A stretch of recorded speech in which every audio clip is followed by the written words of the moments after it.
राज्यसभा विजु जनता दल सांसदीय दल मीटिंग रे दी थर माननीय सभापति नवीन पट्टनायक कहले कि आमे ए बिल को विरोध करू बिल बाबद संक भवन नवीन बाबू कहले आम बिल को विरोध करूँ परवर्ती समय जो इफ्तियार पार्टी आमर मुजिबुल्ला खां मुन्ना खां डाकती संख्यालघु तरफ से कथा रखिले जो दिन ए बिलटा राज्यसभा को आसिला एवं विजु जनता दल तरफ मुजिबुल्ला खां मुन्ना खां को ये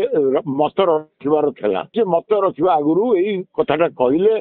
सांसद रे जोटा कि रेकर्ड रे जाइछि मो नेता नवीन पट्टनायक विजु जनता दल सभापति मते कहिसंती कि विजु जनता दल ए बिल को समर्थन करू नाही से कहि सारला परे 6टा बेले 6:30 बेले गोटे ट्वीट आसिला हमर सांसदीय दल नेता तस्मित पात्र ठारू सांसद मानकू निज विवेक हिसाब से भोट देवे विवेक हिसाब से भोट देवे और विजु जनता दल कौन व्हिप नाही एठी गोटे संख्यालघु भाई मानक ओडिशार मु भावुची एटा गोटे बहुत भूल निष्पत्ति है विजु जनता दल एवं कहार परामर्श से परामर्शदाता किए कि नवीन बाबूंकर तीन थर